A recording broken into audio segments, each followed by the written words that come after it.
తిరుపతి జిల్లాలో దారుణం చోటు చేసుకుంది. తల్లి భార్యను మనం చూసుకుంటే ఒక వ్యక్తి చంపివేశాడు. వివరాల్లోకి వెళితే ఏమయ్యిందో ఏమో తెలియదు, కానీ ఒకే ఒక్క రోజు కొన్ని గంటల వ్యవధిలో ఓ కుటుంబం మొత్తాన్ని మృత్యువు కాటేసింది.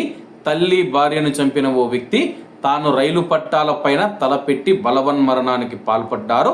తండ్రిని కాపాడబోయి కుమార్తె కుమారుడు కూడా దుర్మరణం పాలయ్యారు. తిరుపతి జిల్లా నారాయణవనం మండలంలో బుధవారం ఈ పెను విషాదం చోటు చేసుకుంది. ఈ ఘటనలకు కారణాలేమిటో తెలియకపోవడంతో మిస్టరీగా మారింది. పంచాయతీ చాకలి వీధిలో మోహన్ తన భార్య హరిత 33 సంవత్సరాలు, తల్లి చంద్రకళ 65 సంవత్సరాలు, కుమారుడు కౌశిక్ 14 సంవత్సరాలు, కుమార్తె హరిణి 12 సంవత్సరాలతో కలిసి నివాసం ఉంటూ ఉన్నారు. పుత్తూరులోని ఓ ప్రైవేటు పాఠశాలలో కుమారుడు 9వ తరగతి, కుమార్తె 7వ తరగతి చదువుతూ ఉన్నారు. మోహన్ నారాయణవనంలో సిమెంట్ షాపు, హరిత టైలరింగ్ షాపు నడుపుతూ ఉన్నారు. హరిత సోదరుడు బాలకృష్ణ కొద్ది రోజులుగా ఇక్కడే ఉంటూ బావతో కలిసి సిమెంట్ షాపును చూసుకుంటూ ఉన్నారు.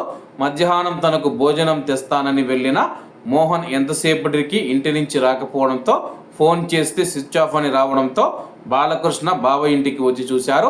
అక్కడ చంద్రకళ, హరిత విగత జీవులుగా కనిపించారు. మోహనే ఇద్దరు చున్నీ మెడకు బిగించి హత్య చేశాడని పోలీసులు తెలుపుతూ ఉన్నారు.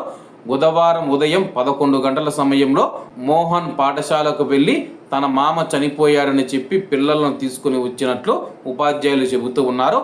అయితే మోహన్ ఫోన్ స్విచ్ ఆఫ్ అయి ఉండడంతో అతని ఆచూకీ కోసం పోలీసులు పుత్తూరు, ఆర్వేటి నగరం, నగిరి తదితర ప్రాంతాలలో సాంకేతిక పరిజ్ఞానంతో గాలించారు.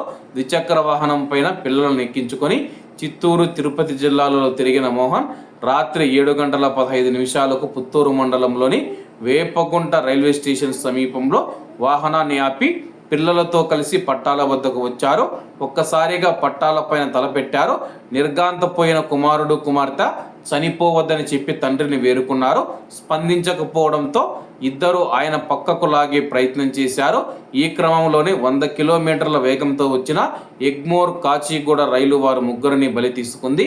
ముగ్గురు రైలు పట్టాలపై చనిపోయారని చెప్పి ఆ రైలు లోకో పైలట్ పుత్తూరు స్టేషన్ మాస్టర్కు సమాచారం ఇచ్చారు. అలాగే వీళ్ళు ఎందుకు చనిపోయారు, ఎందుకు ఆత్మహత్య చేసుకున్నారు, ఎందుకు తల్లి భార్యను చంపాడు మోహన్ అనే మాటలు ప్రస్తుతం మిస్టరీగానే ఉంది.